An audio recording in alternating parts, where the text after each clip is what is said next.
Hey guys, we're here today to talk about 3D shapes. So 3D shapes is a part of geometry, okay? And they are shapes that have length, width, and height. They are three-dimensional. The opposite of three-dimensional shapes are two-dimensional shapes, which are flat figures. So today we're going to talk about those three-dimensional figures that have length, width, and height. So our first one we're going to talk about is a cone.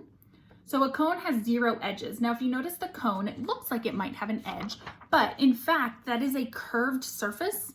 And in order for something to be considered an edge, it has to have a straight side. So if it's not straight, it's not an edge. So it has 0 edges. It has 1 vertex, which is also called a vertex.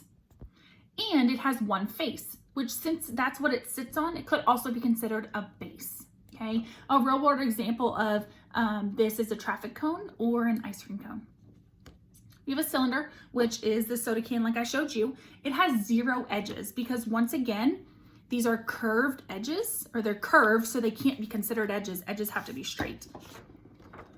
0 vertices because there's no points on this cylinder, and it has 2 faces, which could also be considered bases. So some real world examples of cylinders are things like a can of soda,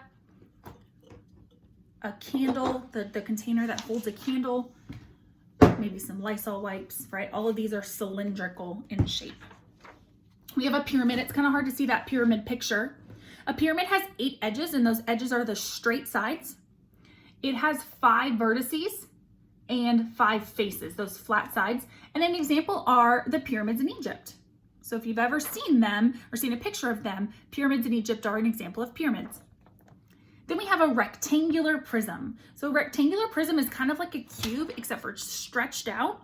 So rectangular prism has 12 edges, 8 vertices, which are those points where the edges come together, and faces. So an example of a rectangular prism might be something like a tissue box, or this box of glitter is a good example of a rectangular prism. There's tons of things that are rectangular prisms. A cube is another prism. So even though it's not called a cube prism, it's still a type of prism because it has straight edges, okay? Also has 12 edges, 8 vertices, and 6 faces. They're very similar. And like I said, a rectangular prism is a stretched out cube, okay? And an example of that would be like a wooden block would be a good example of a cube, okay? Then we have a sphere, and a sphere is a ball. Right? So it's not a flat circle, it's a ball. It's 3D, it has length, width, and height, it has depth, okay? Has 0 edges, 0 vertices, and 0 faces. There's nothing about a sphere, it's just a circle, okay? Or I'm sorry, a sphere, it's like a ball. So an example of that would be a baseball, a basketball, a kickball, things like that.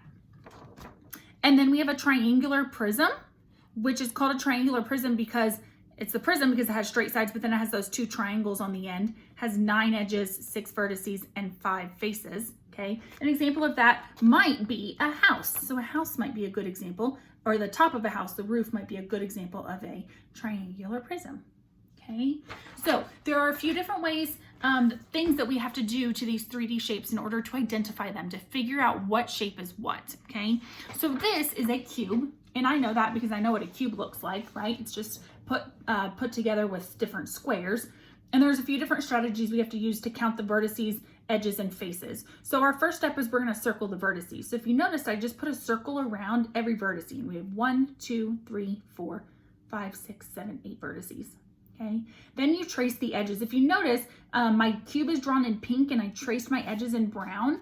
That is the best way to trace your edges, to figure out how many edges you do. Because if you are not tracing your edges and you're just counting them, you might skip one, or you might double count an edge, and you can't do either of those because then your count won't be accurate.